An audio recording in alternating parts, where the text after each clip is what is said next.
First of all, a very, very warm welcome from me, Paul Flather. I run the Europaeum, which is the coordinator for this summer school. And it's a great honour to focus on this topic and to have you all with us. And particularly a warm welcome for our colleagues who've come from mainland China. Long journey, some of you will be a little bit tired. We'll try to make you as welcome as we can. So it's a triple welcome. It's a welcome to the new Oxford China Centre, which is a magnificent building, possibly one of the most impressive in Europe now, is it? Well, they're emerging. As a China Centre, yes. And as an academic building. Yes. The director is going to be our first speaker, so he, I hope, might say a few words about the centre. But it's very recently opened. It's spanking new, as you can see, state of the art, dedicated to Chinese studies in the widest sense, and is encouraging not only visitors from China to come here, specialists and experts, but also a lot more study of China. Not that we needed it in Oxford, because there's been a massive growth in interest over the last 3 or 4 decades anyway. I think we have the number of Chinese students in Oxford now is getting closer and closer to the number of American students. American students used to be the largest number, obviously fueled by the famous Rhodes Scholars, the scholarship program, but I think we can count probably 600 plus, 800 plus Chinese students now, obviously supported with scholarships and things, but it's pretty much even Stevens then with the number of Americans. And remember, we're a relatively small university. We have about 19,000 students, 11,000 undergraduates, and about 8,000 graduates. So it's a relatively small university, so you can see the hundreds from China. So welcome to the Oxford China Centre, welcome to St Hugh's College, one of the 38 colleges. When I walk around a little bit with you, I think on day 3, we'll talk a little bit more about colleges and how the system works to those who don't know about it. And also welcome to the United Kingdom, which is going through a very interesting political moment, not irrelevant to our conversations, because we're going to be talking about some kind of reorientation in terms of Britain. Key player, obviously we remain very much part of Europe, we have always been part of Europe, but we may not be normally related to the European Union as we have before. We're waiting to see that. It's all up for discussion. I'm going to make a dangerous analogy. I mean, in some ways, the complicated relationship that will now go ahead between Britain and Europe may be, but not directly, analogous to the complicated relationship that has been explored between Hong Kong and China. So, you know, we've got our own situations. This program has been in gestation for pretty much a year. I'm going to introduce my colleague Nick Bunnin, who's, if you like, the sort of creative force behind it in a moment. Many of you know him very well, old friends. So it's always a pleasure to see people, because we always are dealing with emails, and we're talking about it, but now it's reality. So it's great fun to see you all here. Thank you for making it here. It's always a tense moment. Will everybody turn up? Will it work? I'm sure it will. So as I say, it's a great honour, and the Europaeum is proud to do things like this. It was set up almost 25 years ago. In fact, if you like, it was conceived 25 years ago, so you're our 25th anniversary event. But our legal creation was 24 years ago, so next year we celebrate 25. And we are concerned with matters of current interest, current concern. And we're very much interested in younger scholars, people who might become future movers and shakers, future leaders, future intellectuals, future academics. So that's you, the audience. You may not realize it yet, but looking ahead, we hope that you will be doing that. And of course our aim is to share knowledge, mutual understanding, make new friends, learn from each other, respect each other, and don't reach prejudgment, because that's what academics do. Academics explore, analyze, think, and then reach a considered judgment, and that's what we want to do. And if you look at the way that Nick and I have tried to set up this workshop, it's very much based on non-judgmental approach. Very much about contrast. Can we learn from each other? What can we learn? And why might people have prejudgments, which I'm going to tell you do. Okay? And one of the interests for me is that when I go to Washington, which I do from time to time, and sit in seminars in Washington, whether in think tanks or governments or the Woodrow Wilson Center, every seminar always ends with China. There's always a moment, 10 minutes from the end, 20 minutes from the end, 30 minutes from the end, when the China syndrome, the China problem, the China question, the China dilemma, the China issue, everything, and it's always relatively negative. I think Nick will agree with me. It's you know, how do we cope? How do we deal with this? What's the problem? And we've tried to engineer this workshop in a very different way, okay? So that we can actually go it in a different direction, see if we can arrive at a different result.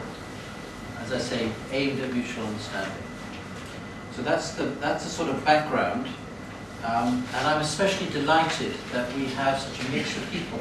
Okay, we've got people from across Europe, of course, from our 12 partner universities, the 12 shields on the top of our paperwork, but also people from who are studying at these universities are not Europeans or come from the edges of Europe, so they're very welcome. I myself originate from India, so we've got plenty of perspective and width. And obviously we've got our colleagues from China, but also people with Chinese expertise based in other countries, or maybe Chinese origin living in other countries. So we've got a good width, a good mix. I think that will make our discussions positive and rich. So I'm very delighted about that. Now, as I say, Rana Mitter, who's our first speaker, who's this very energetic and esteemed director of this centre, will speak in the first session. So I'll let him maybe say a bit more about the centre. I want to introduce Nick Bunnin before we start. Now, Nick is also going to speak, and he's going to set the scene, but maybe, Nick, you want to just share a few thoughts of welcome? Yes. And then I want to say something about how the event will work, and maybe a little bit more about the Europaeum. Well, thanks, Paul. I'm going to welcome you on behalf of the China Center, the Dickson Poon China Center, which was made possible by benefaction from a major charitable donor from Hong Kong and also London, because here is one of the nicest department stores in London as part of his commercial empire. He's given funding to a variety of universities, including King's College London, the law school I think is named after him there, and University of Oxford, as well as universities in China and Hong Kong. So we're very, very grateful for his support for what is a wonderful building and a wonderful structure in which the life of Chinese studies can go ahead.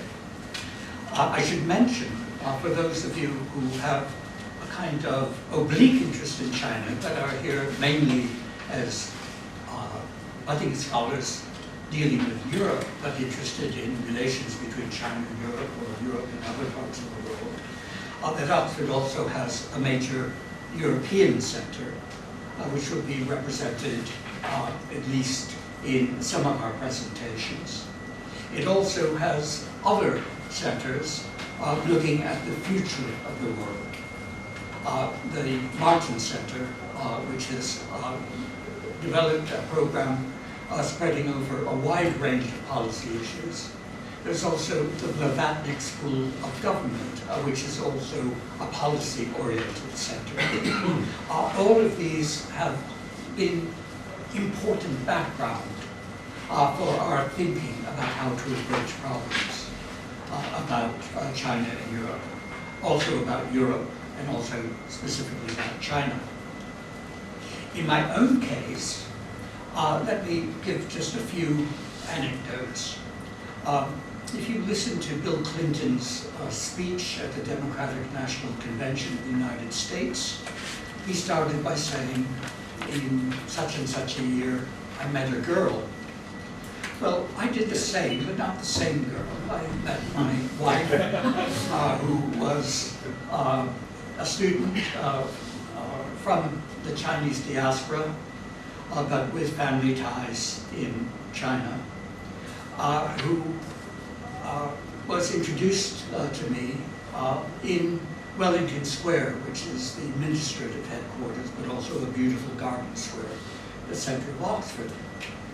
And like Bill Clinton, I found myself intrigued and entranced and engaged and then married, and very happily over a long life together, my late wife and I had a wonderful life. But it drew my interest away from developing societies more generally.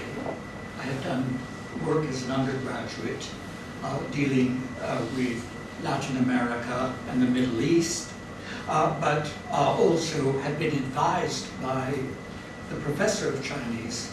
The advice he gave everyone: don't study China as an undergraduate at Harvard. It will take up all your time learning the language. You'll miss all the advantages of a great liberal arts university where you work through your flashcards and worry about missing 1 in 10 when you try to remember them. But friends had studied China, and I became very interested in it, but always in the context of the theory of development. I was influenced by the founder of my program at Harvard, Stanley Hoffman. Some of you in international relations or European studies will know his name. He was a colleague of Kissinger at Harvard, and in the view of many, he is the person who should have gone into guiding the government rather than standing off in terms of academic distance from actual engagement with policy. He would have run a mile, he said, from any such engagement, and he left it to his academic rival Kissinger to do what he did, for good or ill, Nobel Prize or destruction of many political adventures or blooms in third world countries. But in any case, Stanley Hoffman, I discovered in our new Vice Chancellor's inaugural address to the University of Oxford, was a great influence on her as well, much later in his career.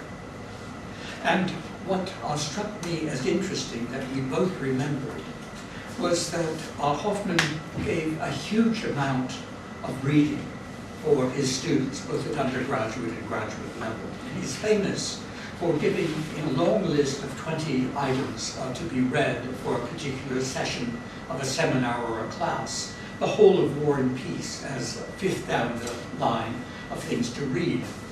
And he explained this by saying, and I hope you will take this to heart when you look at the reading, some of the quite lengthy extensions of excerpts of the reading that we've suggested for some school here, that he said, if he said, read one chapter or even 200 pages, people would do a tenth of that, and then say, I don't have time to do it, I'll go on to some of the other simpler reading, that is political science or international relations reading.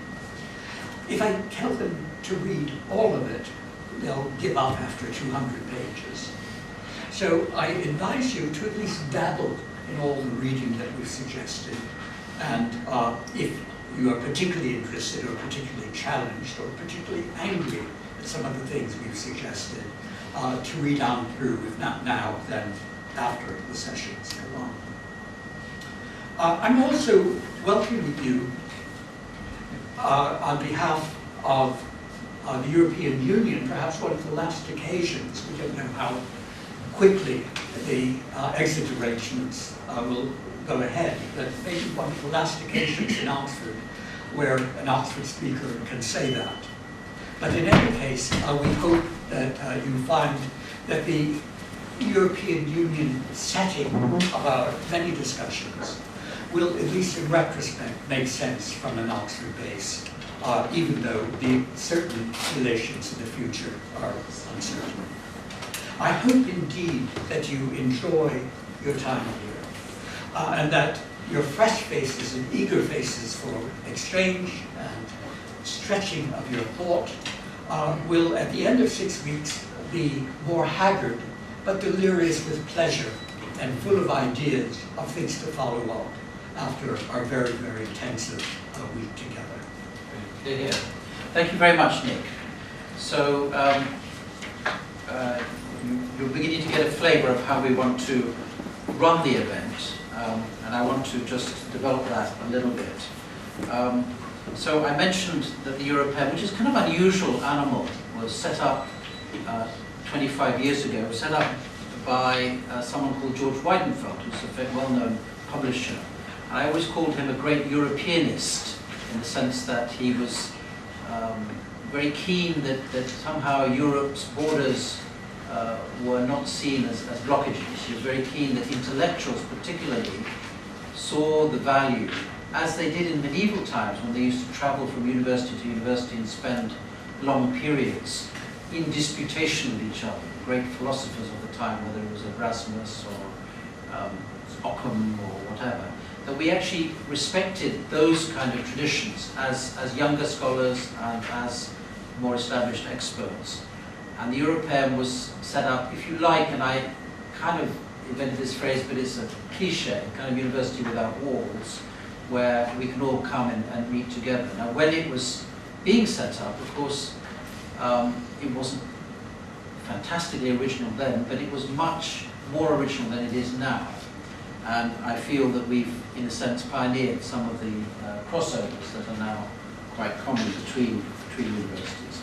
Now, the principles that we've developed are that we aim to work with, as I say, younger scholars, emerging scholars, possibly younger future leaders, younger future intellectuals, that we deal with current issues, and you can see that the agenda has very much a series of current problems, concerns, issues, both in Europe and in China to deal with. That we're very multidisciplinary, that we ask you to travel outside your own limited disciplinary border, because in a sense problems aren't limited to single disciplines, and that we go beyond academia. So you'll see in the agenda, as Nick has hinted, you'll see we've got people who've worked in Brussels as what we call Eurocrats, we've got civil servants, we've got people who've worked in think tanks, and many of the academics have had multiple roles. I myself have been full-time in politics, full-time in journalism, and so there is a width which we want to encourage in all our events. So those are some of the kind of principles. And the way we want to do it, and you'll see this reflected in the agenda, is to encourage discussion and participation. And everyone in this room, regardless of whether they're relatively new to the topic or whether they've been doing it for decades, has an equal standing, okay? Whether you're a famous professor or a young graduate. That is the Oxford way. And the ways that we will, particular ways that we'll encourage you to take part is, first of all of you are going to be discussants. Don't be nervous. As a discussant, all you have to do is to ask the first question, make the first point, raise the first issue. We're not asking for long speeches because there are quite a few people involved in the workshop and we want to give everybody time to participate, okay? And you don't have to have a pre-read paper. We want you just to listen and to react to what you hear, okay? So that's the discussants, and you'll be asked to open, if you're a noted discussion, check where you are, and you'll be asked to speak first, and then other people will come in afterwards. Secondly, a number of you are giving your own graduate papers. There's some very simple rules about it, absolutely maximum 20 minutes, otherwise we can't get through our agenda, okay? So over the years we've had some classic mistakes where people don't get to their final important slides before the 20 minutes are up. They spend 5 minutes trying to set their slides up. They spend a long time getting organized at the beginning and use up 3 or 4 minutes. That's fine. If you've got 20 minutes and if you want to make the best use of it, get yourself set up, put your PowerPoint, if you've got a PowerPoint, in, check that it's working, We've got people around to try to help you and recognise. You'll be told after 10 minutes and 15 minutes, so you'll get plenty of help. But we're a family, we're friends, so don't worry about it. And comments and criticisms are to help you, develop your ideas and develop your paper or your research that's there. We appreciate those who've stepped forward. And I know a lot of you also wanted to give papers and we haven't been able to include you. And I apologise for that. Thirdly, we're going to have working groups. So we're going to divide you into groups of 5 or 6, and you're going to have 2 or 3 sessions to try to solve or discuss or analyse a problem. We've put 10 suggestions on the paper.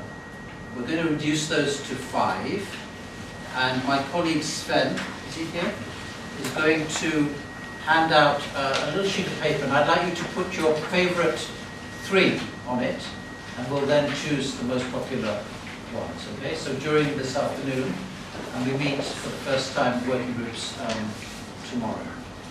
Excuse me, what is more updated, this version or the one that you sent us? Because this version. This version. Yes. Thank you. Things do change, and so... because one of my favorite questions is, it has been abandoned, but I'm so sorry. never mind. I'm so sorry. Yes, this is the more reliable one. It's not very different, but sometimes people can't come or they change their times, so we've changed it slightly. You'll get one of these only, so hang on to it, okay? Because those are for other speakers and other participants to come. And in the session, in the pack, is detailed biographies. So we're not going to spend a long time introducing people, because we can never do it as well as a written thing anyway, and sometimes it's a bit embarrassing. So you've got plenty of background information in the papers. You've also got the abstracts for the graduate papers, and then you've got a little bit more information on the reading list and the information note. And you've got maps, not that you'll need them, just to show from Wycliffe and to the restaurant. So working groups, we'll then have a debate. We'll try to do an Oxford-style debate, which will show you a different way of discussing an issue. I will pick, over the next day, 6 people to lead the debate. Each leader you'll be in 2 teams, and you'll have a presenter, a seconder, a final speaker. Each person will have to prepare 3 or 4 minutes of talk. Okay, so we try to create a debate situation. They're all enjoyable. And then we'll also have a role-playing exercise where each one of you will be given a role, and we will try to analyze a particular situation. I'm not going to tell you anything more about it because the whole point is to have a bit of surprise. Okay? Each person will be a person. We hope you'll maybe bring some symbol to illustrate you. So if you are a politician or a member of the public or an official, bring something. You'll have a description of who you are, and you will have your personality, you'll have your aims, and you also have some kind of surprise that you have to spring on other people. So what are our aims?